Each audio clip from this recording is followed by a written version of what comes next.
자, 보도록 합시다. 자, 오늘은 이제 그렇죠. 이번 기말고사 때 나올 독서 지문, 그렇죠. 두 가지 지문을 볼 겁니다. 첫 번째는 심리학, 경제를 말하다라고 해서 인문, 사회 복합 지문입니다. 알겠습니다. 그래서 내용이 좀 길어요. 알겠습니까? 자, 그러면 처음부터 우리가 같이 한번 살펴보도록 합시다. 자, 심리학자인 카너먼은 인간이 논리적 사고 과정을 통해 합리적으로 문제를 해결하기보다는 직감에 의해 문제를 해결하는 경향이 강하다고 주장하였다라는 거죠. 자, 이 카너먼이라고 하는 사람이 주장을 한 내용은 바로 뭐다? 인간은 논리적 사고 과정을 통해 합리적으로 문제를 해결하지 않고 어떻게? 직감에 의해서 문제를 해결하는 경향이 강하다고 주장을 했다는 거죠. 그죠? 그러니까 우리는 사람들이라고 하면 우리가 일반적으로는 논리적으로 생각할 거다라고 생각하지만, 그죠? 그런 일종의 사람들의 고정관념을 정면으로 이제 비판하는 그런 주장인 거죠. 자, 예컨대 영어 단어 중 R로 시작하는 단어와 R이 세 번째에 있는 단어 중 어느 것이 더 많은가라는 질문에 실제로는 후자의 단어가 더 많지만 전자의 단어가 더 쉽게 떠오르기 때문에 대부분의 사람들은 R로 시작하는 단어가 더 많다고 대답한다라고 얘기를 하면서 바로 인간이 직감에 의해서 문제를 해결한다는 것에 대한 일종의 근거를, 그렇죠? 예시를 통해서 제시를 하고 있다는 거죠. 알겠습니다. 자, 그는 이를 해당 사례를 자주 접하거나 쉽게 떠올릴 수 있으면 발생 빈도수가 높다고 판단하는 인간의 심리적 특성이 기인한다고 보았다. 즉 인간은 어떤 그 심리적 특성이 있다. 바로 해당 사례를 자주 접하거나 쉽게 떠올릴 수 있으면 발생 빈도수가 높다고 판단을 하는 심리적 특성이 있다라고 얘기를 했다는 거죠. 자, 그는 실제 인간의 행동에 나타나는 다양한 양상을 연구하여 인간은 합리적 선택을 한다는 전통 경제학. 자, 여기서 전통 경제학에서는 뭐라고 설명했다? 인간이라고 하는 존재는 어떻게? 합리적 선택을 하는 존재다라고 전통 경제학에서 얘기했는데, 이거에 대해서 이제 전제의 반기를 들고 심리학적 연구 성과를 경제학에 접목시킨 새로운 이론을 제시하게 된다라는 겁니다. 알겠죠? 자, 그래서 여기서는 지금 바로 뭐다? 바로 심리학자인 카너먼의 주장에 대해서 얘기를 하는 거죠. 그렇죠? 자, 카너먼은 뭐라고 주장했다? 첫 번째, 인간이라고 하는 존재는, 그렇죠? 바로 뭐다? 직감에 의해 문제를 해결하는 경향이 강하다. 이렇게 주장을 했다는 거죠. 알겠습니까? 자, 그래서 이제 이를 조금 더 구체적으로 얘기하면 바로 뭐다? 해당 사례를, 그렇죠? 자주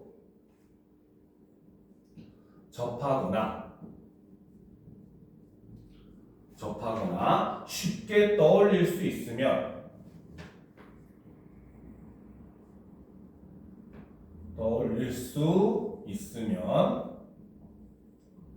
어떻게? 발생 빈도수가 높다고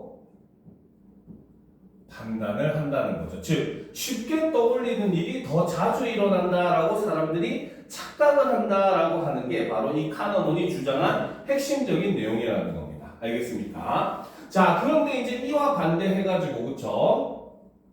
자, 이것과 이제 대조가 되는 거죠. 바로 전통 경제학에서는, 그쵸? 인간이라고 하는 존재는 이꼴 어떤 존재다? 바로 합리적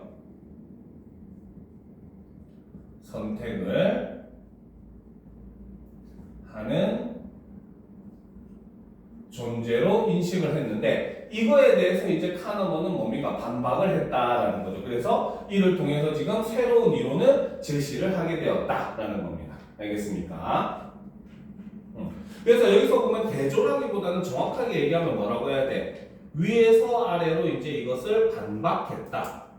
이렇게 보는 게 좀 더 정확한 의미가 되겠죠. 그죠? 자, 그러면 좀 올려놓고 보도록 합시다. 자, 전통 경제학에서는 인간을 합리적 선택을 하는 존재로 가정하고 시장에서의 재화와 용역의 생산, 분배, 소비 활동을 연구한다. 자, 그래서 아까 앞에서 얘기했듯이 전통 경제학에서는 어떻게 하고 있다? 인간을 합리적 선택을 하는 존재로 가정을 했고, 그렇죠? 그래서 이를 토대로 어떻게 시장에서 재화와 용역의 생산, 분배, 소비 활동을 연구를 했다는 거죠. 자, 전통 경제학의 대표적인 이론인 기대 효용 이론에 따르면, 그렇죠? 자, 인간은 대안이 여러 개일 때 각 대안의 효용을 계산하여 자신에게 최대 이익을 주는 대안을 선택한다라는 거죠. 즉, 우리는 모든 상황에서 어때? 가장 나에게 합리적으로 이득이 되는 것을 계산을 하고, 그리고 그 중에서 나에게 가장 이득이 될 것이다 라고 판단되는 뭡니까? 대안을 선택을 하게 되는 게 바로 기대 효용 이론이다 라고 얘기를 했다는 거죠. 알겠죠? 자, 이때 효용이라고 하는 것은 바로 뭐다? 효용이라고 하는 건 재화를 소비할 때 느끼는 만족감이라는 거야. 예를 들어서 내가 볼펜을 샀어. 볼펜이 1,000원짜리도 있고 1,500원짜리도 있고 2,000원짜리도 있고 했을 때, 그치? 내가 5,000원짜리를 샀을 때 느끼는 만족감, 1,500원짜리를 샀을 때 느끼는 만족감, 2,000원짜리를 사서 썼을 때의 만족감을 서로 비교해보고 그 중에서 가장 내가 이득이 되는 걸 선택할 때 그걸 기대효용 이론이라고 한다는 거죠. 그래서 자, 어떤 대안의 기대값인 기대효용은, 자, 여기서 기대효용이라고 하는 거는 다시 또 뭐다? 어떤 대안의 기대값이라는 겁니다. 그렇죠? 이렇게 의미가 되죠. 자, 그래서 기대효용은 대안을 선택했을 때 발생할 수 있는 개별 사건의 효용에 각 사건의 발생 확률을 곱해 모두 더한 것이다 라는 거죠. 그렇죠? 자, 그래서 기대효용이라고 하는 건 어떻게 구해야 된다? 대안을 선택했을 때 발생할 수 있는 개별 사건의 효용, 그렇지? 이거에다가 각 사건의 발생 확률을 곱해서 모두 더한 것이 바로 기대효용이라는 거죠. 예컨대, 자, 이게 이해가 안 되면 밑에 예를 들어놨으니까 예를 통해서 이해를 하면 됩니다. 자, 동전을 던져 앞면이 나오면 2만원을 얻고 뒷면이 나오면 만원을 잃는 게임 A, 앞면이 나오면 만원을 얻고 뒷면이 나오면 5천원을 잃는 게임 B가 있다고 해보자. 화폐 효용은 그것의 액면가와 같다고 할 때 동전의 앞면, 뒷면이 나올 확률은 각각 0.5이므로 게임 A의 기대 효용은 2만원 곱하기 0.5 마이너스 만원 곱하기 0.5. 그렇죠? 이거는 내가 잃는 거니까, 그렇지? 그래서 마이너스를 한 겁니다. 알겠죠? 그래서 5,000원이 되고 게임 B의 기대 효용은 만원 곱하기 0.5 마이너스 5,000원 곱하기 0.5는 2,500원이다 라는 거야. 그러면 선택을 당연히 뭘 해야 된다? 기대 효용이 큰 A 게임을 선택을 해야 된다는 거죠.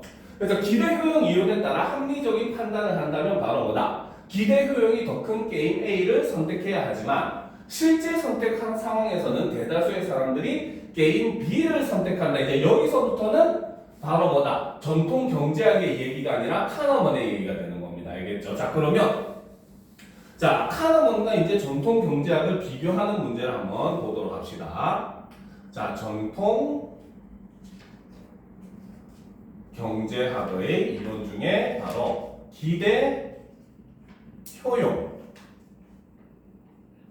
이론에 대해서 일단 먼저 설명을 하고 있다는 거죠. 그죠? 자, 그래서 여기서 이제 우리가 자, 첫 번째 기대 효용 이론이라고 하는 것은 바로 뭐다? 자, 인간은 대안이 여러 개일 때, 그렇죠? 각 대안의 효용을 계산하여, 그쵸? 자신에게 최대 이득을 주는 대안을 선택한다 라고 하는 이론이 바로 기대효용이라는 이론이라는 거죠. 알겠습니까? 자, 여기서 이제 첫 번째 효용이라고 하는 것은 바로 무엇이다? 바로 재화를 소비할 때 느끼는 만족감을 얘기를 한다는 거고, 그렇죠? 그리고 기대 효용이라고 하는 것은 바로 뭐다? 어떤 대안의 기대값이라는 거죠. 알겠습니까? 자, 이때 바로 뭐다? 기대 효용이라고 하는 것은 이꼴 바로 뭐다? 대안을 선택했을 때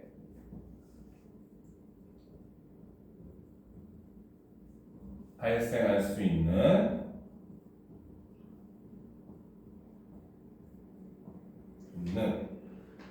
개별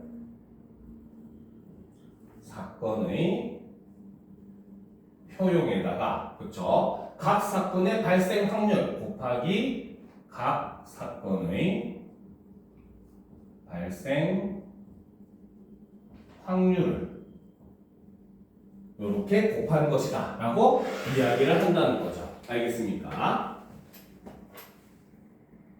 됐습니까? 자, 그래서 두 번째 이제 바로 이 기대 효용의 개념을 가지고 우리가 예를 통해서 설명을 하고 있다는 거죠. 그렇죠?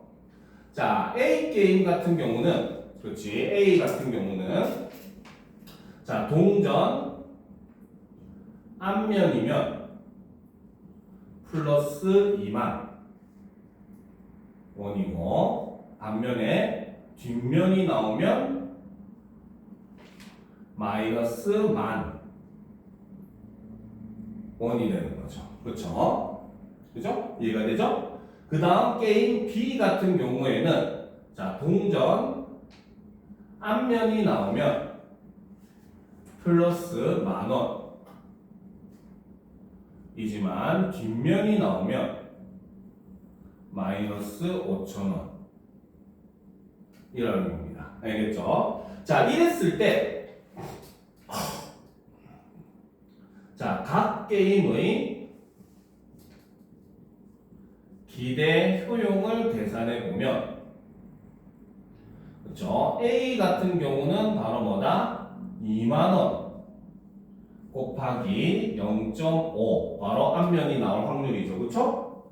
그렇죠? 자, 그리고 원래는 이게 플러스 바로 발생 확률을 곱한 거지. 그렇지? 근데 여기에 이제 플러스인데 이제 뒤에가 우리는 읽는 거니까 마이너스, 플러스 마이너스 하면 풀만 하면 마이너스가 되잖아. 그렇지? 그래서 마이너스 만원 곱하기 0.5를 해서 어떻게 기대 효용은 만원이라는 계산이 나온다는 거죠.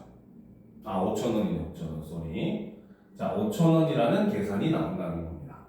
그죠? 그래서 2만원에서 0.5를 곱하면 만원이 되고, 만원에서 0.5를 곱하면 5천원이 되니까, 만원에서 5천원을 빼면 5천원이 된다는 거죠. 5만원이 없었네. 그치? 자, 그런데 B게임 같은 경우는 어떻게? 만원 곱하기 0.5 마이너스 5천원 곱하기 0.5를 하게 되면 2,500원이 되고, 그렇기 때문에 전통 경제학에 따르면 바로 뭐다?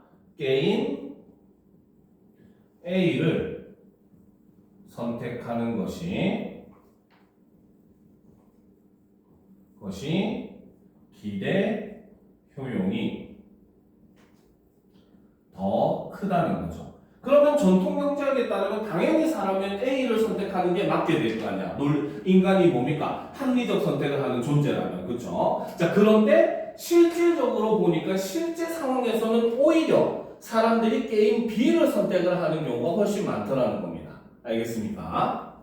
자, 그러면 이제 이거를 카너먼은 어떻게 설명하는지 한번 보도록 합시다.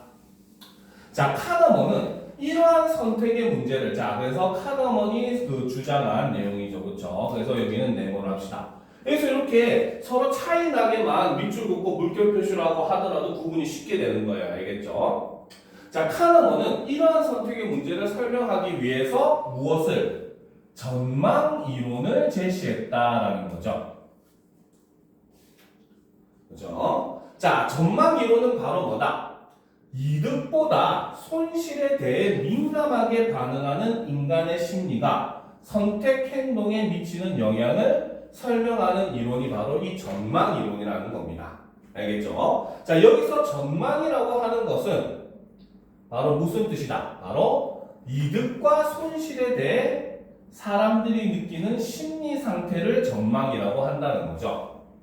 그래서 전망은 대안을 선택했을 때 발생할 수 있는 개별 성과의 가치에 각각의 결정 가중치를 곱해서 모두 더한 값이다. 해서 이거는 대안을 선택했을 때 발생할 수 있는 개별 성과의 가치에 각각의 결정 가중치를 곱해 모두 더한 값으로 구한다는 겁니다. 알겠습니까?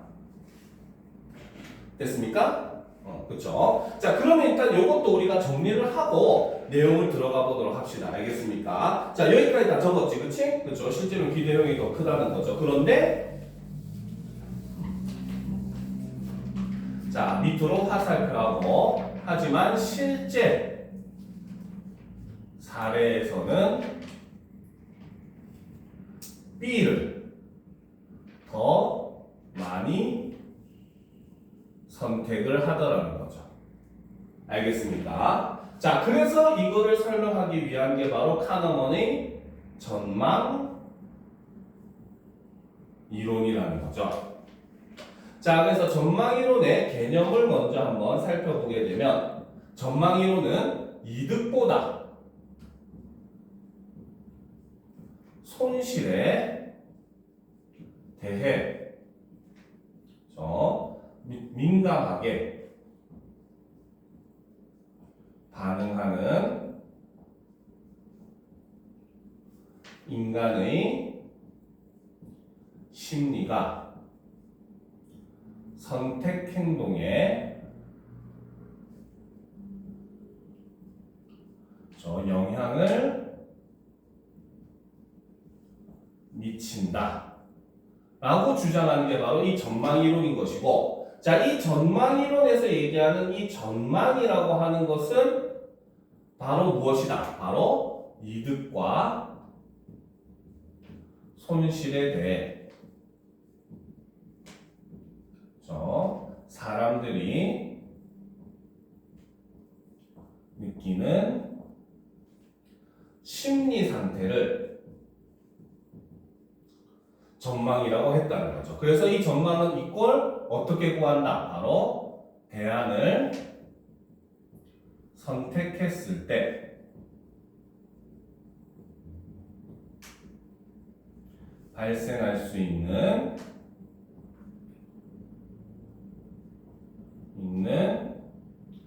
개별 성과의 가치에 무엇을 곱한다? 곱하기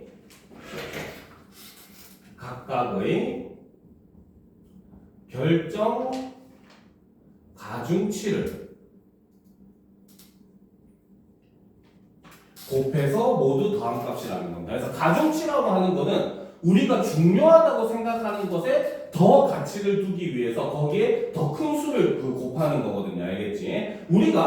이건 우리가 평균 구하는 방식만 생각을 해보더라도 가중치가 어떤 의미인지를 알 수가 있어요. 알겠죠? 예를 들어서 중학교 때 우리가 그 시험을 보고 나서 평균 점수를 구할 때는 그냥 국어 더하기 영어 더하기 수학 더하기 각각 점수를 다 더한 다음에 과목수로 나눠서 평균을 구합니다. 알겠죠? 그러면 이렇게 구하면 어때? 국어에서 1점은 이꼴 미술 체육 음악에서 1점하고 똑같은 가치를 갖는 거야. 알겠습니다. 여기서 그 뭡니까? 그 일종의 그 평균에 기여하는 바가 다 똑같기 때문에 알겠죠. 근데 고등학교 같은 경우는 그 평균을 어떻게 구하냐면 국어 점수 곱하기 국어 시수. 알겠죠. 그래서 국어 같은 경우 보통 국영수 같은 경우는 그 일주일에 4단위 수업을 해야 되는 거거든요. 되거든요. 그래서 곱하기 4를 해요. 알겠지? 그래서 더합니다. 그리고 뭐 사회과학 같은 경우는 보통 3단위 정도 되거든요. 그래서 사회과학에는 점수 곱하기 3, 그렇지? 그 다음에 뭐 음악미술체육 같은 경우는 한 단위예요. 일주일에 한 번 수업하거나 뭐 안 하거나 하잖아, 그렇지? 보통 아니면 2주에 격주에 한 번씩 하거나 이렇게 하는 경우도 있더라고요, 보니까. 그래서 어쨌든 음미체 같은 경우는 한 단위밖에 안 됩니다. 이게 지금 음악미술체육 점수는 점수에 곱하기 1만 해가지고 더하는 거죠. 그리고 이렇게 다 더한 점수를 전체 총 시수, 알겠죠? 전체 일주일에 듣는 과목 수업 수를 가지고 나누어서 그래서 그 비중을 계산하면 국어 점수 1점은 음악미술체육 점수의 4점과 맞먹는 그런 결과가 나오는 겁니다. 알겠습니까? 그래서 주요 과목일수록 더욱더 높은 가중치를 둬가지고 평균에 더 많이 기여할 수 있도록 계산을 하는 게 이 가중치 곱셈 방식이거든요. 그러니까 지금 이 전망이론에서는 바로 뭐다? 사람들이 이제 어떤 가치에 더욱더 뭡니까? 높은 가치를 두느냐에 따라서 가중치를 곱해가지고 결정을 하더라는 겁니다. 알겠습니까? 자, 그러면 그림을 통해서 요걸 우리가 한 번 더 이해를 한번 해보도록 합시다. 자, 그림은 전망이론에서 이득과 손실에 대한 인간의 반응을 설명하는 그래프다라는 거죠.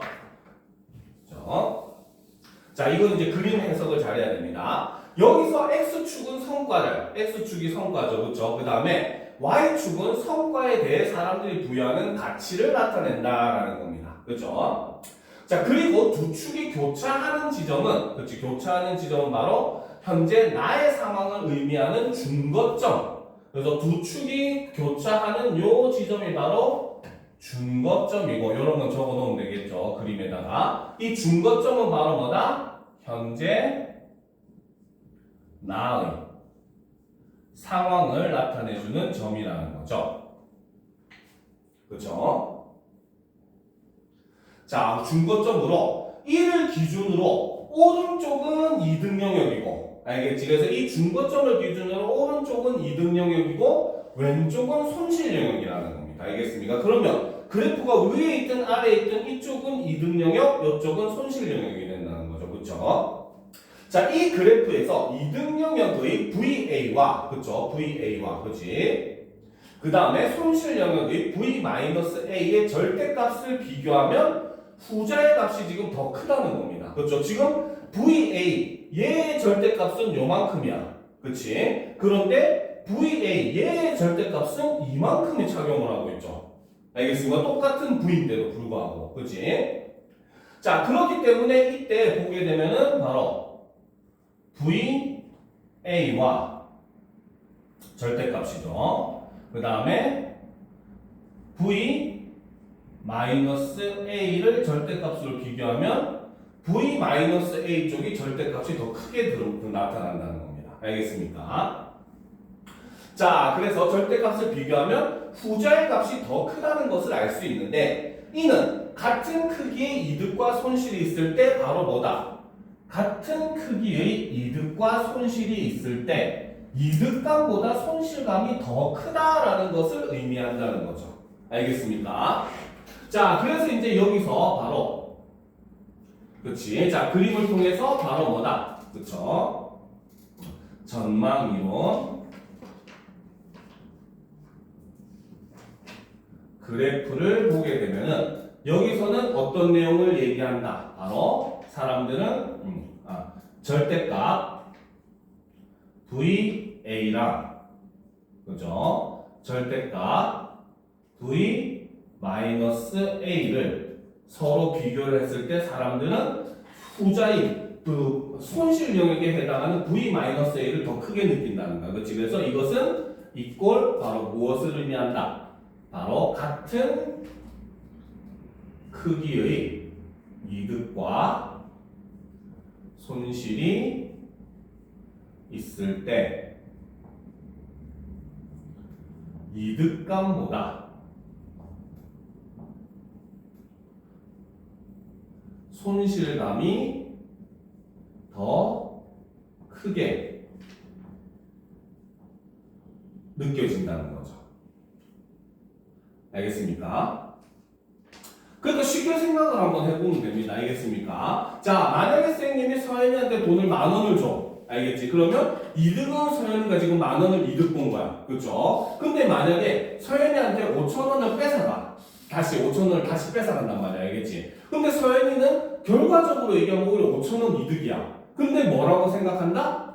나는 5,000원을 뺏겼다. 마이너스 5,000원의 가중치가 더 높게 인식이 되더라는 거죠. 알겠습니까? 그러니까 이런 거는 솔직히 말하면은 도박에서의 그런 인식하고도 사람들이 굉장히 비슷하게 볼 수가 있어요. 사람들이 도박에 빠져들 수밖에 없는 이유 중에 하나가 바로 주식도 마찬가지예요. 그래서 주식할 때 조심해야 되는 게 사실 주식과 도박이 별반 다르지 않아요. 알겠죠? 이때 사람들이 뭐라고 생각을 하냐면은 예를 들어서 내가 도박장에 가가지고 돈을 처음에 예를 들어서 한 10만 원을 땄어요. 알겠습니까? 그리고 나서 또 게임을 오늘 좀 잘 되네 하면서 게임을 더 해가지고 5만 원을 다시 잃었어. 그럼 결과적으로는 우리는 5만 원을 번 거지만 사람들은 뭐를 더 생각한다? 나는 오히려 딴 10만 원이 원래 내 돈이라 생각하고 5만 원을 잃었다고 인식을 해버리는 겁니다. 알겠습니까? 그러니까 사람은 자기가 딴 것보다는 얻은 것보다는 바로 뭐다? 잃은 것, 즉 손실한 것에 대해서 더욱더 크게 생각을 하게 되는 거고 그것을 바로 이제 이 카너먼의 그 전망이론에서 설명을 하고 있다는 거죠. 즉 핵심은 바로입니다. 바로 하나밖에 없어요. 그래프가 굉장히 어렵게 보이고 무슨 말인지 잘 모르게 생겼지만 결과적으로 내 하는 내용 이야기하고자 하는 건 딱 하나. 바로 사람은 같은 크기의 이득과 손실을 두고 봤을 때 오히려 손실을 더욱더 크게 생각을 한다는 게 결론이라는 겁니다. 알겠죠? 자, 이 그래프에 앞서 예를 든 게임 A와 B 중에서 사람들이 후자를 더 많이 선택하는 이유를 분석하면 2만 원을 얻었을 때의 이득감이 10,000원을 얻었을 때의 이득감보다 크지만 10,000원을 잃었을 때의 손실감이 5,000원을 잃었을 때의 손실감보다 훨씬 더 크기 때문에 더 큰 손실감을 피하고자 하는 심리가 반영된 결과라고 해석할 수 있다라는 거죠. 즉 바로 뭐다? 핵심은 바로 요것이 사람들이 요렇게 해서 B를 더 많이 선택하는 이유를 여기서 이제 설명을 한 거잖아요. 그렇죠? 그러면 두 번째. 그렇죠? 자, 실제 사람들이 게임 B를 더 많이 선택하는 이유를 보게 되면, 그치?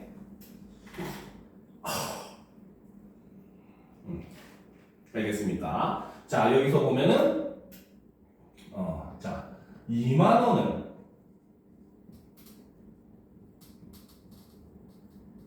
얻을 때의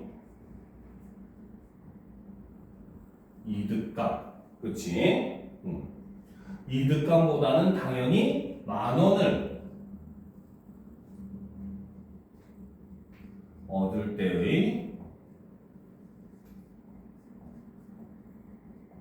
이득감이 더 크게 느낀다는 거야. 그치? 더 크다는 거죠. 이거는 당연한 거죠. 당연히 10,000원 얻는 것보다는 20,000원을 얻는 게 더 좋다는 겁니다. 그쵸? 자, 그런데 요 이득감을 절대값으로 이렇게 놓은 다음에, 그쵸? 그 다음에 뭐랑 비교한다? 너는 옆에다 이렇게 쭉 써야 알겠지? 그 다음에 뭐랑 비교한다? 바로, 자, 10,000원을 잃을 때의 손실감과, 그렇죠? 5,000원을 잃을 때의 손실감과 함께 비교를 해보니까 오히려 사람들은 요 10,000원을 잃었을 때 손실감이 더욱더 이렇게 크게 느껴진다는 거야. 알겠습니까? 그러니까 이 손실감이 더 크기 때문에 사람들은 결과적으로 게임 B를 더욱더 많이 선호할 수밖에 없다라는 거죠. 이해가 됩니까? 이 절대값 표시 헷갈리면 안 돼요. 알겠지? 알겠습니까? 그렇죠? 자, 그래서 이제 사람들이 바로 이득감보다 손실감을 더욱더 크게 느끼기 때문에 바로 오히려 게임 B를 기대 효용은 훨씬 더 낮지만 게임 B를 선택한다 라고 주장을 하는 거죠. 알겠죠?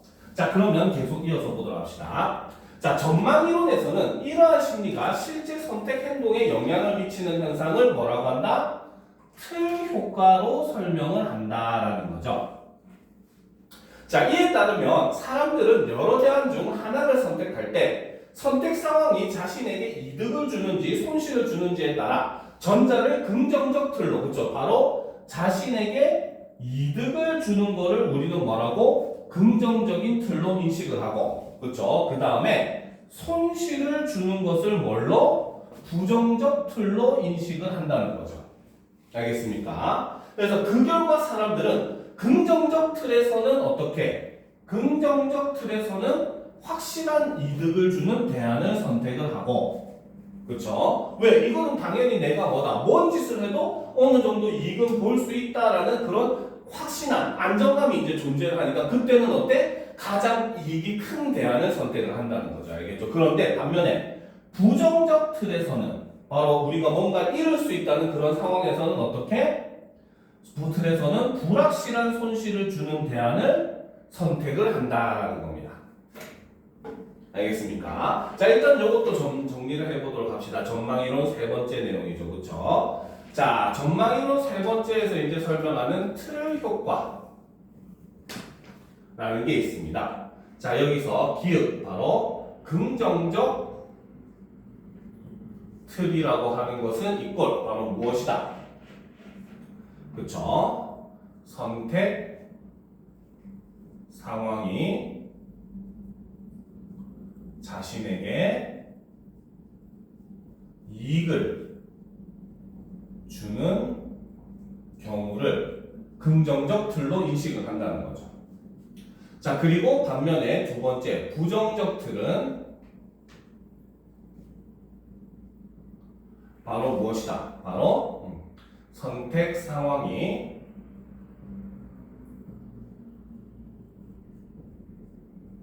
자신에게 손실을 주는 경우를 부정적 틀로 이야기한다는 거죠. 알겠습니까? 자, 그래서 이로 인해서 사람들이 어떻게 긍정적 틀에서는 어떻게 한다? 바로 확실한 이득을 주는 대안을 선택을 하더라는 거죠. 그런데 반면에 부정적 틀에서는 어떻게? 자, 불확실한 손실을 주는 대안을 선택을 하는 겁니다. 됐습니까? 자, 이때 이제 불확실성을 위험이라고 할 때, 그쵸? 그쵸? 자, 그래서 이때 불확실성을 위험이라고 본다면은, 그치? 자, 불확실성을 피해 확실성을 추구하는 것을 위험 회피 성향에, 불확실성을 추구하는 것을 위험 추구 성향에 해당하므로 사람들은 긍정적인 틀에서는 위험 회피 성향을, 부정적인 틀에서는 위험 추구 성향을 보인다고 할 수 있다라는 겁니다. 알겠습니까? 그래서 이때, 그렇죠? 자, 불확실성을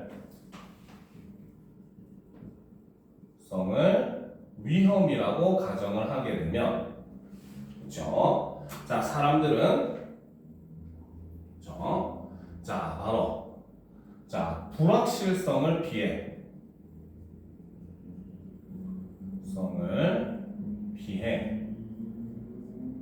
확실성을 추구하는 성향을 우리는 위험 회피 성향이라고 볼 수가 있고, 위험 회피 성향은 바로 뭐다? 긍정적인 틀에서 사람들이 사용을 하더라는 거죠. 알겠습니까? 자, 그런데 반면에 자, 불확실성을 추구하는 성향은, 이거는 위험 추구 성향으로 볼 수가 있고, 이거는 오히려 사람들이 부정적인 틀일 때 요거를 선택을 하더라는 거죠. 알겠습니까?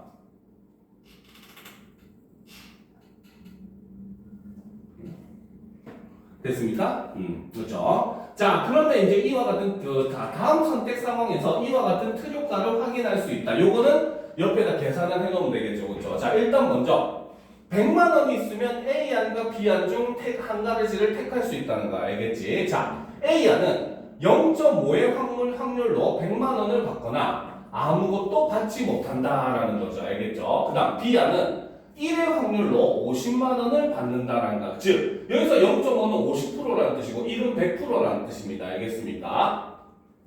자, 그래서 이때는 바로 뭐다? A안 같은 경우는 100만 원을 받거나 혹은 아예 아무것도 받지 못하거나 이렇게 된다는 거야. 그치? 그죠? 그런데 반대로 B안은 바로 뭐다? 무조건 50만 원을 받는다는 거죠. 그쵸? 그러면 이때는 사람들이 뭘 선택한다? 그치? B안을 선택하는 거야. 왜? 위험을 회피하려고. 왜? 어쨌든 나에게는 이득이니까. 얘 같은 경우는 뭐야?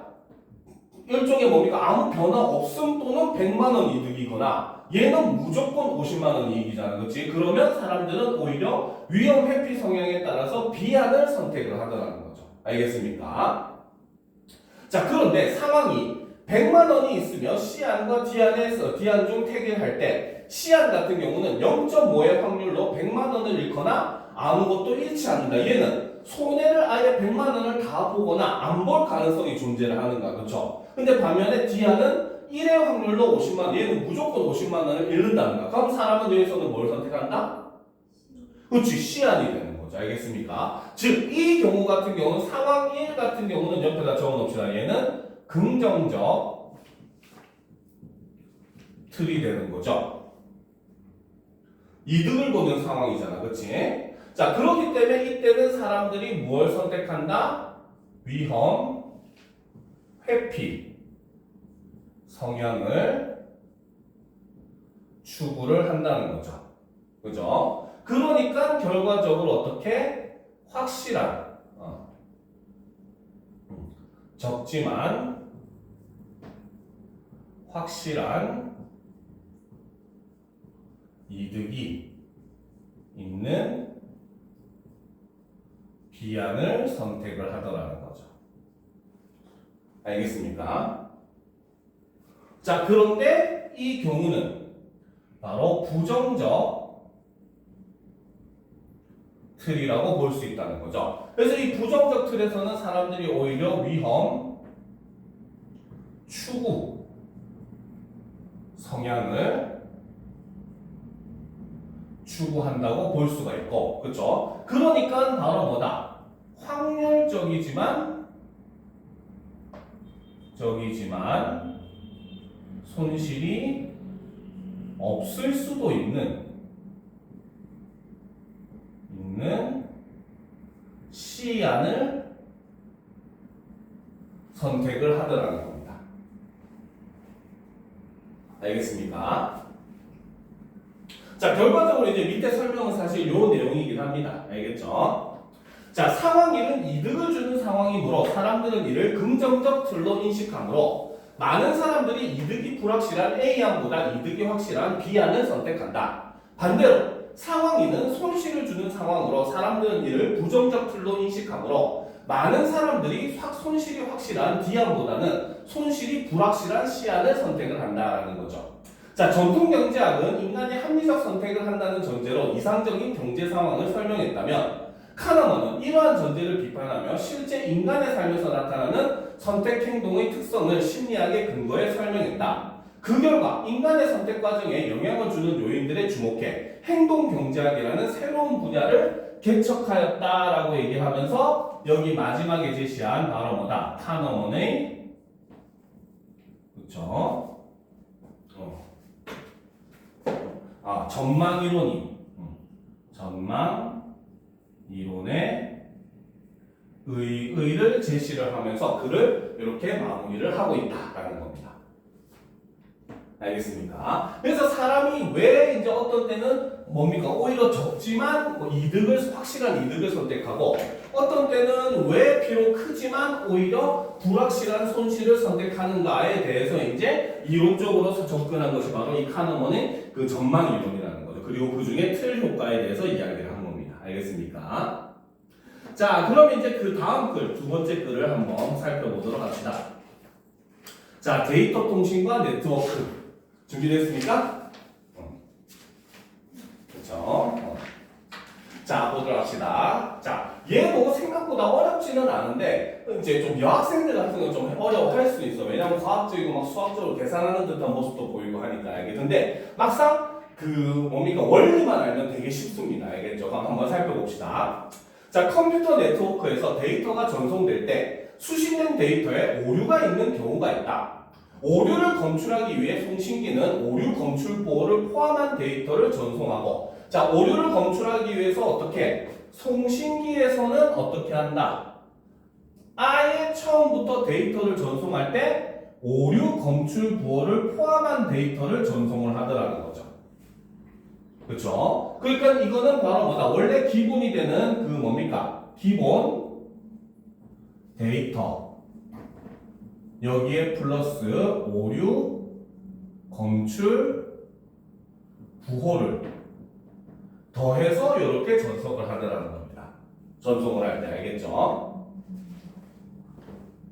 알겠습니까? 실제로 우리가 과학 시간에 전기에 대해서 배울 때도 우리가 그 뭔가 우리나라가 이제 전기에서 외국보다 조금 이득을 보는 게 바로 뭐냐면은 우리나라가 산업화가 좀 늦었잖아요. 그렇죠? 그래서 조금 늦어지는 바람에 오히려 이제 110V를 막 사용하려고 할 때 220V라고 하는 기술이 만들어졌어요. 알겠지? 그래서 우리나라는 전국에 있는 전선을 전부 다 220V로 변환을 해가지고 아예 전국에 다 깔아버립니다. 알겠습니까? 근데 서양 같은 경우 미국이라든지 유럽이라든지 그 다음에 일본 같은 경우는 이미 우리가 산업화를 하기 전에 먼저 산업화를 한 나라들이었잖아요. 그렇죠? 그러니까 얘네들은 처음에 발생된 기술이었던 110V를 사용하다가 나중에 220V라고 하는 그 기술이 나왔을 때 220V로 바꿀 수가 없어. 왜?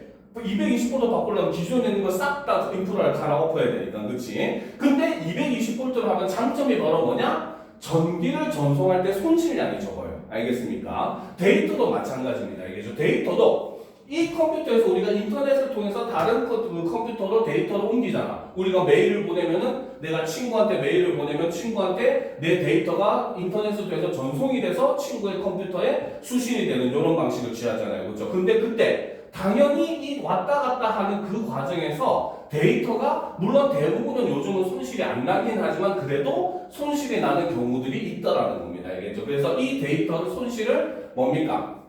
검출하기 위해서 이제 하는 그 장치를 이제 여기서 설명을 하는 거예요. 알겠죠? 그래서 송신기 같은 경우는 기본 데이터에다 오류 검출 보호를 더해서 송신을 하게 되고, 반면에 수신기 이제 내 데이터를 받는 그 입장이죠. 그렇죠? 받는 쪽에서는 어떻게? 수신한 데이터를 검사하여 오류가 있으면 재전송을 요청을 하더라는 겁니다. 알겠습니까? 자, 그래서 송신기가 기본 데이터에 오류 검출 보호를 더해가지고 나는 이런 방식으로 오류 검출 보호를 지금 붙여서 너한테 보냈어 하는가? 그러면 수신기에서는 아 그래? 그럼 나도 그 방법으로 한 번 더 검증해볼게 했는데 검증했는데 오류가 나타났어. 그럼 어떻게? 너 보낸 데이터 오류 났어. 다시 보내. 이렇게 된다는 거죠. 알겠습니까? 자, 수신한 데이터에 오류가 있는지 검출하는 가장 간단한 방식은 첫 번째가 바로 뭐다? 페리티 검사라는 거죠. 그렇죠? 자, 이 방식은 바로 뭐다? 전송할 데이터에 페리티 비트라는 오류 검출 부호를 추가하는 방법이라는 겁니다. 알겠습니까? 자, 그래서 이럴 때 페리티 비트를 추가하여 데이터의 1의 개수를 짝수나 홀수로 만듭니다. 알겠죠? 자, 우리가 컴퓨터는 우리가 눈으로 볼 때는 막 이렇게 글자도 있고 막 하잖아, 그렇지? 근데 실제로 컴퓨터는 0과 1이라는 두 가지 이진법으로만 모든 걸 다 계산을 합니다. 알겠죠? 그러니까 그 이진법으로 봤을 때 1이 몇 개인지 0이 몇 개인지 이걸 가지고 하는 검사를 하는 게 바로 이 페리티 검사라는 거죠. 알겠죠? 그래서 1의 개수를 짝수로 만드는 방식을 짝수 페리티, 홀수로 만드는 방식을 홀수 페리티라고 하고, 송수신기는 모두 같은 방식을 무조건 사용해야 돼. 송신기가 짝수 페리티를 썼는데 수신기가 홀수 페리티를 받으면 오히려 오류가 안 나도 오류가 났다고 인식할 거 아니야. 그러니까 두 개는 같은 방식을 사용을 한다는 거죠. 자, 예를 들어 짝수 페리티를 사용한다면 송신기는 항상 데이터의 1의 개수를 짝수로 만들어서 전송하지만 만일 수신한 데이터의 1의 개수가 홀수가 되면 수신기는 오류가 발생했다고 판단하는 것이다 라는 겁니다. 알겠죠? 근데 이 페리티 검사의 단점은 바로 뭐다? 수신한 데이터에서 짝수 개의 비트에 오류가 동시에 있으면 이를 검출하기가 어렵고, 두 번째, 오류의 발생 여부를 검출할 수 있을 뿐 데이터 내 오류의 위치는 알아낼 수 없다는 단점이 있더라는 거죠. 알겠습니까? 자, 그러면 일단 이걸 정리를 하도록 합시다. 알겠죠? 컴퓨터의 바로 뭐다? 데이터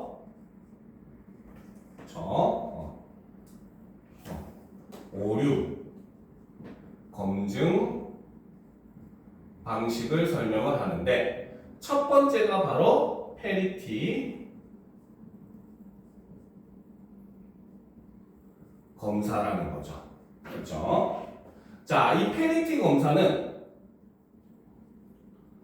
개념을 먼저 보게 되면은, 그렇죠? 바로 전송할 데이터의 페리티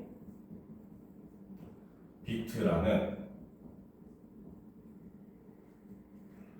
오류 검출 부호를 추가하는 방법이라는 거죠. 그렇죠? 그랬을 때 이때 바로 자, 페리티 비트를 추가하여 데이터 1의 개수를 짝수 OR 홀수로 만든다는 겁니다. 알겠습니까? 자, 그래서 이 페리티 검사의 종류를 설명을 해보면, 첫 번째 짝수 페리티는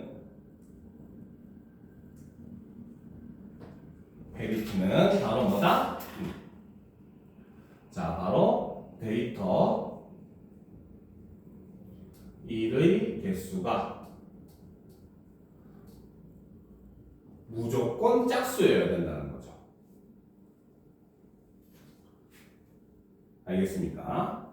자, 그래서 예를 들면, 그치? 예를 들면 0, 1, 1, 1이라는 데이터가 있다고 봅시다. 알겠습니까? 그럼 지금 1의 개수가 몇 개야? 그렇죠, 3개잖아, 그치? 그럼 얘는 짝수 페리티에 따라서는 얘를 짝수로 만들어줘야 되겠지. 그래서 여기다가 1을 하나 더해가지고 1을 4개로 만드는 겁니다. 무슨 말인지 알겠습니까? 그래서 이렇게 해서 요 빨간색이 바로 뭐다? 바로 페리티 부호가 되는 거죠. 알겠습니까? 자, 그래서 무조건 자릿수를 맞춰줘야 되는 거예요. 알겠지? 핵심은 이거예요. 그러면 예를 들어서 반면에 자, 이런 경우도 있을 수가 있겠죠. 자, 0, 1, 1, 0. 그쵸? 네 자리인데 지금 1이 개수가 몇 개야? 2개죠? 짝수입니까? 홀수입니까? 짝수죠? 그러면 여기다가 1을 붙이면 돼? 안 돼? 안 되겠지? 그럼 뭘 붙여야겠어? 그치? 0을 이렇게 붙이는 겁니다. 그래서 1의 개수를 이렇게 짝수로 만들어주는 이런 걸 우리는 짝수 페리티라는 거죠. 알겠습니까? 그럼 반면에 홀수 페리티는 바로 뭐다? 데이터 1의 개수가 홀수가 돼야 된다는 거죠. 그렇죠? 자, 그러면 이제 똑같이 예를 들어서 아까 처음에 했었던 0, 1, 1, 1 같은 경우는 1의 개수가 몇 개야? 그럼 얘는 짝수야, 홀수야? 그러면 여기에 더해 페리티 부호에 1을 더할 필요가 있어, 없어? 그치. 그러면 이때는 페리티 부호를 0을 붙여주는 거예요. 무슨 말인지 알겠습니까? 자, 반면에 위에 했었던 0, 1, 1, 0이라고 하는 데이터가 있으면 이때는 지금 1의 개수가 몇 개입니까? 2개, 짝수죠, 그렇죠? 그러면 홀수를 맞추기 위해서 페리티 부호를 1을 붙여주는 겁니다. 알겠죠? 이것이 바로 짝수 페리티와 홀수 페리티가 되는 겁니다. 알겠습니까? 됐죠? 자, 그런데 이제 이 페리티 검사에 단점이 있더라는 거죠. 한계. 단점이라기보단 한계 혹은 문제점으로 보는 게 맞겠죠. 그렇죠? 자, 이때 첫 번째 바로 뭐다? 수신한 데이터에서 짝수계 비트의 동시 오류 발생 시 검증을 할 수 있다 없다. 검증이 불가능합니다. 알겠습니까?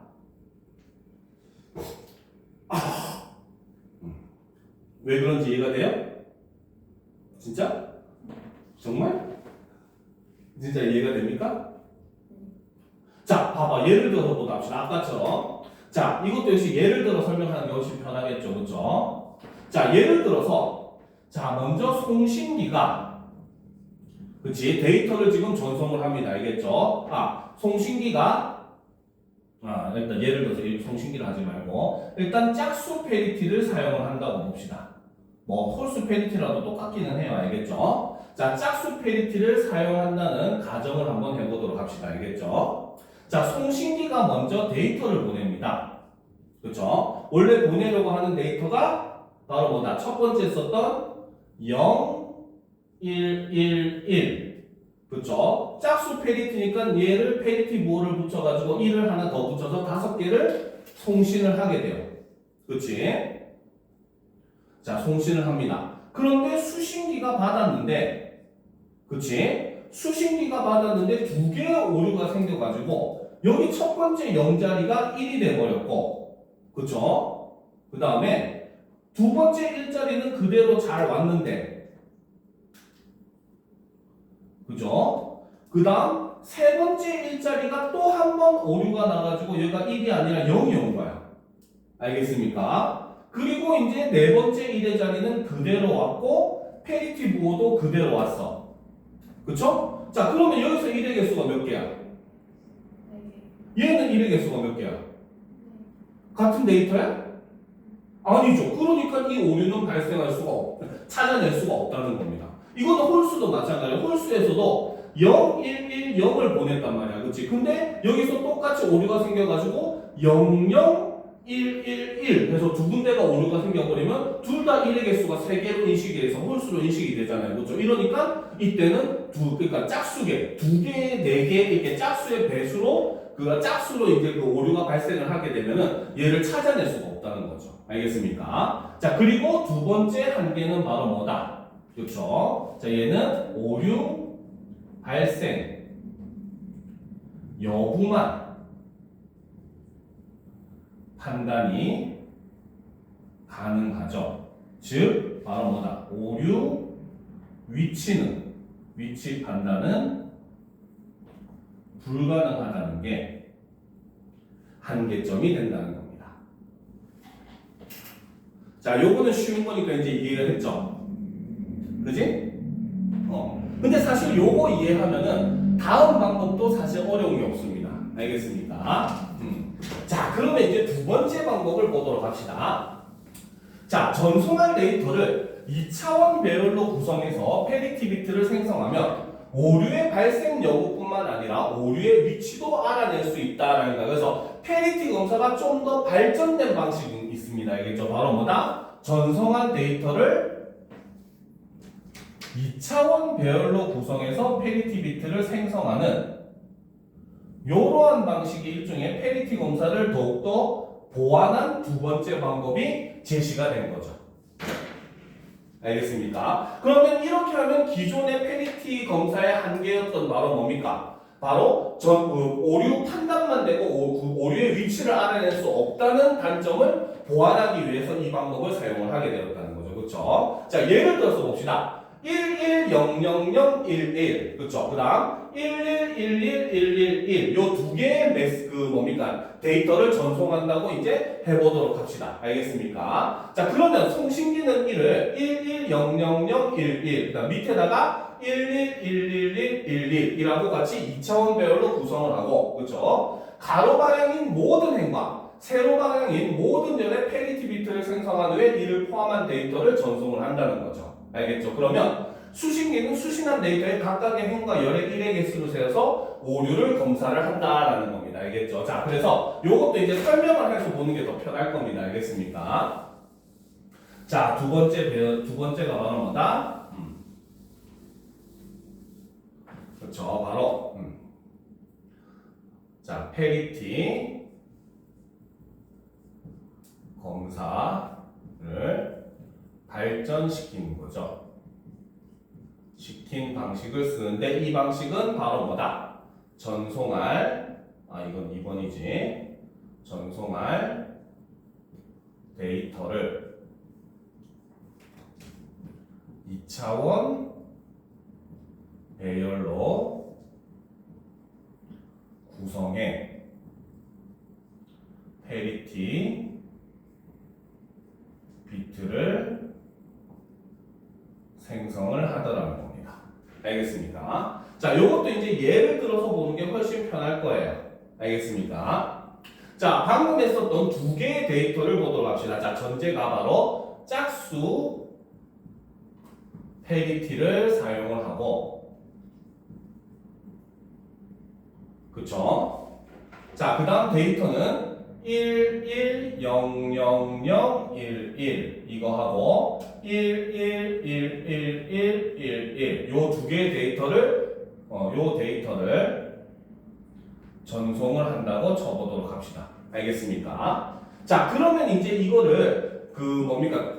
2차원 배열로 그 숫자를 배열을 하는 거예요. 알겠죠? 그러면 자, 먼저 데이터를 1, 1, 0, 0, 0, 1, 1 이렇게 배열하고 그 밑에다가 얘를 똑같이 배열해서 1, 1, 1, 1, 1, 1, 1 이렇게 배열을 하는 겁니다. 알겠습니까? 자, 지금 짝수 페리티를 사용을 한댔죠. 그쵸? 자, 그럼 일단 첫 번째 데이터를 보도록 합시다. 자, 여기서 1의 개수가 몇 개입니까? 첫 번째 데이터에서 4개죠? 짝수개야, 홀수개야? 그러면 짝수 페리티니까 여기에 뭘 붙여야 돼? 페리티 부호로. 그치? 0을 붙이겠죠. 그쵸? 두 번째 데이터는 지금 페리티가 1의 개수가 몇 개입니까? 그치? 짝수야, 홀수야? 그럼 짝수 페리티가 되려면 옆에다 페리티 부호를 뭘 붙여야 돼? 1을 붙이겠죠. 그치? 자, 일단 가로줄 이해가 됐지, 그치? 요거를 세로줄도 보는 겁니다. 자, 첫 번째 줄, 이 첫 번째 줄을 보게 되면 1이 몇 개야? 그러면 여기에 짝수가 맞으려면 뭘 붙여야 돼? 0을 붙이죠. 알겠습니까? 두 번째 줄도 마찬가지 1이 몇 개입니까? 그럼 뭘 붙여야 돼? 0이죠. 세 번째 줄은 1이 몇 개야? 1개니까 여기서 페리티 부호를 뭘 붙여야 돼? 1을 붙이겠죠. 그지? 네 번째 줄도 역시 마찬가지 뭐가 와야 돼? 1. 다섯 번째 줄은 1. 여섯 번째 줄은 0. 일곱 번째 줄은 0. 자, 여덟 번째 줄은 다 페리티 부호. 세 번째 줄도 페리티 부호잖아. 그치? 여덟 번째 줄에 1이 개수가 몇 개야? 그럼 여기가 뭐가 와야 돼? 1이 와야지. 여기도 지금 페리티 1의 개수가 몇 개야? 그럼 여기 합산되는 거는 무조건 똑같이 숫자가 나올 수밖에 없습니다. 무슨 말인지 알겠습니까? 이해가 되죠? 그쵸? 그래서 이렇게 해서 지금 어떻게 보면 두 개의 데이터를 전송하는데, 그쵸? 세 줄의 이제 그 페리티 그 데이터를 전송을 하는 이러한 방식을 사용을 한다는 겁니다. 무슨 말인지 알겠죠? 그래서 여기서 지금 색깔 다르게 한 빨간색과 파란색으로 한 요 부분이 전부 다 뭐가 된다? 바로 요 부분이 전부 요게 바로 다 페리티 부호가 된다는 거죠. 페리티 비트라고 하는 게 맞겠죠? 페리티 비트가 된다는 거죠. 이해가 됩니까? 이거 방식 이해됐어요? 그렇지. 그러니까 봐봐. 만약에 여기에 이렇게 보냈는데 여기에 만약에 0이 와버렸어. 그렇지? 그러면 여기에 0이 맞아 안 맞아? 그러면 여기서 오류가 났구나 하는 위치를 알 수 있다는 거야. 무슨 말인지 알겠습니까? 이런 방식으로 이해를 하는 거라는 거죠. 알겠죠? 자, 근데 계속 보도록 합시다. 수신기는 수신한 데이터의 각각의 행과 열의 1의 개수를 세어 오류를 검사한다. 만약 어떤 비트에 오류가 발생하면 그 비트가 포함된 행과 열에서 모두 오류가 검출된다. 그러니까 만약에 얘가 아까 얘기했듯이 1이 아니라 오류가 나서 얘가 0으로 제시가 된 겁니다. 그렇죠? 그러면 여기서도 오류가 발생을 하고 여기서도 오류가 발생할 거 아니야. 그렇지? 그러면 얘는 여기가 오류가 난 거구나 하고 정확한 위치를 알 수 있다는 거죠. 이해가 됩니까? 그렇지? 자, 그래서 다시 알 수 있다는 거야. 근데 다만 한계는 바로 뭐다? 역시 동일한 행 또는 열에서 짝수계의 오류가 발생하면 오류가 발생한 정확한 위치를 알 수가 없다는 한계가 있다는 거죠. 알겠죠? 자, 그래서 패티 검사를 발전시킨 거에 한계는 동일한 행 또는 열에서 짝수계의 오류가 발생하면 정확한 위치를 알 수 없다는 거죠. 자, 그러니까 쉽게 얘기해서 바로 자, 여기도 0으로 오류가 났고 여기도 0으로 오류가 나버린 거야. 무슨 말인지 알겠습니까? 그러면 바로 뭐다?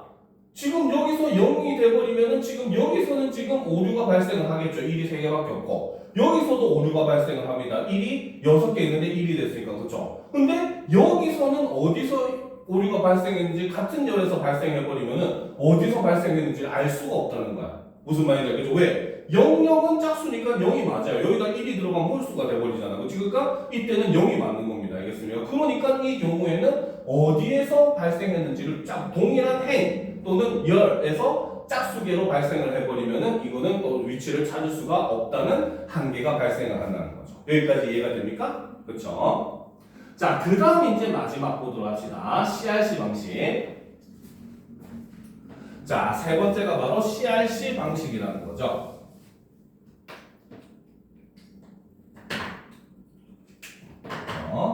자, CRC 방식. 요게 3번이 됩니다. 자, CRC 방식은 미리 선택된 생성 부호를 사용을 해서 오류 검출 부호를 생성하는 방식을 CRC 방식이라는 거죠. 알겠습니까? 자, 그래서 이때는 어떻게? 전송할 데이터를 생성 부호로 나누어서 오류 검출 부호를 생성하는데 모듈로 Q 연산을 일단 가장 많이 활용을 한다는 거죠. 그렇죠? 말은 어렵지만 이것도 별거 아니에요. 알겠습니까? 자, 모듈로 Q 연산은 자릿수가 제한된 상태에서 나머지를 구하는 연산으로 해당 자릿수의 비트 값이 같으면 0, 다르면 1이 된다라는 겁니다. 알겠습니까? 자, 그러면 이제 보도록 합시다. 자, 세 번째가 자, CRC 방식이라는 거죠. 자, 이것도 역시 개념을 먼저 한번 살펴보면, 그치? 자, 미리 선택된 생성 부호를 사용해 오류 검출 부호를 생성하는 방식을 CRC 방식이라고 하고 이때 주로 모듈로 to 연산을 활용을 하더라는 거죠. 말이 어렵지만 솔직히 말해서 이거 이해할 필요 없습니다. 이거 왜 모듈인지는 뭐 알 필요가 없어요. 알겠습니까? 자, 그러면 이제 실제적으로 그 옆에 얘 그림을 통해서 설명하는 거를 보는 게 더 낫겠죠. 그렇죠? 자, 그림과 같이 생성부호가 1011이고 그렇죠? 생성부호가 1011이야. 그렇지? 그 다음에 전송할 데이터가 110101인 경우를 살보자라는 겁니다. 알겠습니까? 자, 그러면 이제 내용을 예를 들어서 살펴보면 되겠죠. 자, 예를 들어서 살펴보면 자, 요걸 똑같이 계산할 건데 여기 솔직히 얘기하면 살짝 중간에 하나 생략된 게 있거든요. 그러니까 쌤님이 이제 요거를 조금 더 정확하게 나타내보자. 좀 지우고 여기다가 2번 얘라고 적어 놓읍시다. 알겠죠? 자, 얘를 보게 되면 자, 요거는 근데 임의로 생성을 하는 거예요. 생성부호는 알겠습니까? 자, 그래서 임의로 생성한 생성부호가 바로 뭐다? 바로 1011이라는 거죠. 그렇죠? 그 다음에 전송할 데이터가 110101이라는 겁니다. 알겠습니까? 자, 그러면 일단 이거를 우리가 어떻게 구하냐? 기호는 나누기 방식을 사용을 합니다. 알겠죠? 자, 전송할 데이터가 110101이고, 그렇죠? 생성부호가 1011이죠. 그렇죠? 자, 일단 뭐다 합시다. 자, 전송할 데이터는 바로 뭐다? 오류 검출 부호를 추가해야 하기 때문에 어떻게? 그만큼의 비트가 더 필요하다는 거야. 알겠죠? 그래서 어떻게? 송신기는 전송할 데이터의 오른쪽 끝에 생성부호의 비트 수보다 하나 작은 비트 수만큼 0을 추가를 한다는 거죠. 알겠습니까? 자, 그러면 여기서 생성부호가 몇 자리야? 그러면 여기 이거보다 하나 작게 0을 추가하니까 몇 개 추가해야 돼? 하나 작게 얘보다 자릿수가 하나 작게 그치 3개의 0을 요렇게 추가를 하는 겁니다. 알겠습니까? 그럼 요거 설명을 적어놓으면 편하겠죠, 그쵸? 요 0이 3자리인 이유는 바로 뭐다? 생성부호 비트 수의 마이너스 1을 한 거죠.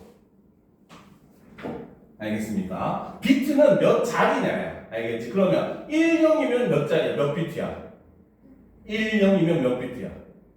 그치, 2비트가 되는 거야. 알겠죠? 그러니까 비트 수라고 하는 거는 몇 자리 수냐, 요걸 얘기하는 거예요. 그래서 여기에 바로 뭐다? 생성부호의 비트 수보다 하나 적은 개수만큼 비트 수, 비트수 마이너스 1만큼 뭐다? 0을 추가를 한다는 거죠. 그죠? 그럼 만약에 생성부호가 5자리야. 그러면은 뒤에 0을 몇 개 추가해야 돼? 그치, 4개를 추가하면 되는 겁니다. 알겠죠? 그렇게 이해하면 되는 거예요. 이해가 되죠? 그쵸? 자, 그러면 이제 이걸 이제 나누면 됩니다. 알겠죠? 사실 여기서 나눈다는 개념은 좀 다른 개념이긴 한데. 자, 먼저 1011이니까 똑같이 여기다가 1011을 써줍니다. 알겠습니까? 이해가 되죠? 자, 그랬을 때, 자, 얘는 1, 1로 같아, 달라? 1, 1. 그쵸. 자릿수가 어떻게 1을 썼을 때, 나눠서 나머지가 이제 보면은, 보자. 보자. 아, 여기 있네. 해당 자릿수의 비트 값이 같으면 0, 다르면 1이라고 했잖아. 그치? 그러면, 여기서 지금 1, 1로 똑같으니까 여기서는 이제 0이 되는 거고. 그쵸? 자, 그 다음 자릿수 보면 뭐야? 1, 0으로 같아, 달라? 그치? 다르니까 1이 되는 거죠. 그쵸? 그 다음 0, 1로 같아, 달라? 그러니까 1이 되는 거고. 그치? 1, 1로 같습니까? 다릅니까? 같죠? 그쵸? 그러니까 여기에 0을 넣는 겁니다. 알겠습니까? 자, 그러면 이제 우리가 일종의 이건 약간 빼기랑 오히려 비슷해요. 알겠습니까? 빼기랑 비슷하니까 이제 그 다음에는 밑에 자릿수가 여기서 요렇게 하나 내려와서 여기에 0이 내려오는 거죠. 알겠습니까? 그리고 맨 앞자리는 이미 0이 됐으니까 이 경우는 빼주면 됩니다. 알겠습니까? 생략을 하면 돼요. 알겠습니까? 그죠? 그러면 다시 또 이 생성부호를 여기다 붙여요. 이제 10, 11을 붙입니다. 그쵸? 됐습니까? 자, 그러면 여기서도 역시 똑같이 1, 1이 똑같으니까 뭐가 와야 돼? 1, 1이 똑같으니까 0이 와야 되겠죠? 이해가 되죠? 그 다음 1, 0으로 다르니까 뭐가 와야 돼? 1. 그럼 역시 0, 1로 다르죠? 뭐가 와야 돼? 1. 여기도 0, 1로 다르죠? 뭐가 와야 돼? 1이 오죠. 그쵸? 그 다음 다시 또 어떻게? 그 다음 자릿수가 이제 또 내려와요. 그럼 여기서 1이 붙게 되죠. 그죠? 그리고 제일 앞자리는 역시 0이니까 버려주게 됩니다. 알겠습니까? 그러면 다시 또 생성부호를 여기서 나누면 돼요. 1, 0, 1, 1로 나누면 되겠죠. 그죠? 자, 그러면 역시 우리가 한 번 더 보도록 합시다. 그치? 자, 역시 마찬가지 1, 1 같아 달라. 그럼 1, 1로 1, 1로 같으면 뭐가 와야 돼? 0이 와야 되겠죠. 그쵸? 그 다음 0, 1, 0으로 같아 달라. 그치? 다르니까 1이 오겠죠. 그쵸? 그 다음 1, 1로 같아 달라. 그럼 뭐가 와야 돼? 그치? 역시 1, 1로 어때? 같으니까 뭐가? 0이 와야 되겠죠. 그죠? 그리고 똑같이 그 다음 자릿수 0이 우리가 그 수학에서 빼기 하듯이 이렇게 내려오게 됩니다. 알겠습니까? 이해가 되죠? 자, 그러면 역시 또 마찬가지 생성보를 또 똑같이 여기서 0이니까 지워줘야 되겠지. 그치? 그죠? 자, 그래서 생성보를 1, 0, 1, 1로 붙이게 됩니다. 알겠습니까? 그죠? 자, 그러면 이제 여기서 첫 번째 역시 1, 1로 같아 달라. 그럼 뭐가 와야 돼? 0. 그 다음 두 번째 자릿수는 0, 0으로 어때? 그럼 또 역시 뭐가 와야 돼? 0이 오죠. 알겠습니까? 그 다음에 0, 1로 같아 달라. 그러니까 1. 여기도 0, 1로 같아 다르니까 1이 되겠지. 그치? 근데 여기서는 지금 몇 자리가 앞에 0이 왔어? 그치? 둘 다 제거를 해주는 거야. 알겠죠? 그럼 앞에서 두 개를 뺐으니까 뒤에도 몇 개가 와야 돼? 그치? 두 개가 사실 동시에 이렇게 내려와서 0, 0이 되는 거죠. 알겠습니까? 그죠? 그럼 여기다가 다시 또 어떻게 1, 0, 1, 1을 붙입니다. 나누게 되죠. 그쵸? 그죠? 그러면 다시 어떻게 1, 1이 똑같으니까 어떻게 돼? 0이 되겠죠. 그쵸? 그 다음 1, 0으로 같습니까? 다릅니까? 다르니까 1. 그치? 그 다음에 0, 1로 다르니까 1. 0, 1로 다르니까 1. 마지막 답이 이렇게 나온다는 거죠. 알겠습니까? 그러니까 마지막에 있는 요 1, 1, 2. 0은 항상 앞에 있는 0은 제외해야 되겠지. 그치? 그래서 여기에 있는 마지막에 요 1, 1, 1이 바로 뭐다? 오류, 검출, 부호가 된다는 거죠. 이해가 됩니까? 그치? 알겠죠? 자, 그러면 어떻게? 그래서 1을 생성부로 나누고 그 나머지가 오류, 검출, 부호가 된다는 거야. 그러면 송신기는 어떻게? 오류, 검출, 부호를 포함한 데이터. 그래서 실제로 전 1을 통해서 이제 전 1을 통해서 전송되는 데이터는 원래 뭐였어? 1, 1, 0, 1, 0, 1이었죠. 그쵸? 그래서 1, 1, 0, 1, 0, 1 이거였잖아. 그치? 그리고 거기에 오류, 검출, 부호를 옆에다 붙여서 1, 1, 1을 붙여가지고 이렇게 데이터를 전송을 하는 겁니다. 알겠습니까? 그래서 여기에는 요 1, 1, 1이 바로 뭐다? 오류, 검출, 부호라는 거죠. 알겠습니까? 자, 근데 신기한 거는 이렇게 보내잖아요. 그렇죠? 그러면 똑같은 생성부호로 얘를 나누잖아. 그렇지? 답이 0, 0, 0 나와요. 알겠습니까? 그럼 그걸 검증해 봐야 되겠지. 그렇지? 자, 그래서 어쨌든 이렇게 보낸다는 것만 여기서는 알면 되는 거야. 알겠지? 그러면 일단 우리는 요걸 이제 검증을 한번 해봅시다. 알겠죠? 자, 똑같이 전송된 데이터가 1, 1, 0, 1, 0, 1, 오류 검출 부호 1, 1, 1이 받았지. 그치? 자, 그 다음 이제 생성부호가 아까 똑같이 1, 0, 1, 1이었잖아. 그쵸?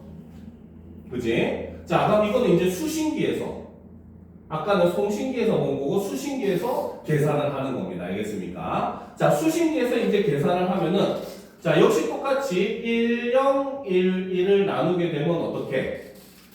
자, 얘는 똑같으니까 0이 되고 얘는 다르니까 1, 다르니까 1, 똑같으니까 0이 되겠죠. 그렇죠? 그 다음 역시 0이 그대로 내려와서 1, 1, 0, 0이 되지. 그치? 그때 또 1, 0, 1, 1을 한 번 더 나누게 되면 그쵸? 이해가 되지? 그럼 똑같이 앞에도 1, 1이니까 0이 되는 거고. 그쵸? 그 다음에 다르니까 1, 또 다르니까 1, 또 다르니까 1. 그치? 그러면 그 다음 자리에 있는 1이 또 내려오겠죠. 그쵸? 그 다음 또 1, 0, 1, 1을 이제 또 나누게 되면은 역시 똑같이 같으니까 0. 그쵸? 그 다음에 다르니까 1, 같으니까 0, 같으니까 0. 그쵸? 그 다음에 이제 다시 또 1이 내려오겠죠. 그치? 그 다음 1, 0, 1, 1을 또 나누게 되면 어떻게? 같으니까 0, 또 같으니까 0. 그쵸? 그 다음에 다르니까 1, 같으니까 0. 그러니까 역시 두 자리 똑같이 내려오죠. 그쵸? 그치? 그럼 1, 1이 내려오잖아. 그치? 1, 0, 1, 1 하니까 뭐가 돼? 그치, 0, 0, 0, 0. 오류가 없다가 판단이 된다는 거. 그럼 이렇게 되면 0, 0, 0, 0이 되고 이때는 오류가 없다로 계산이 나온다는 겁니다.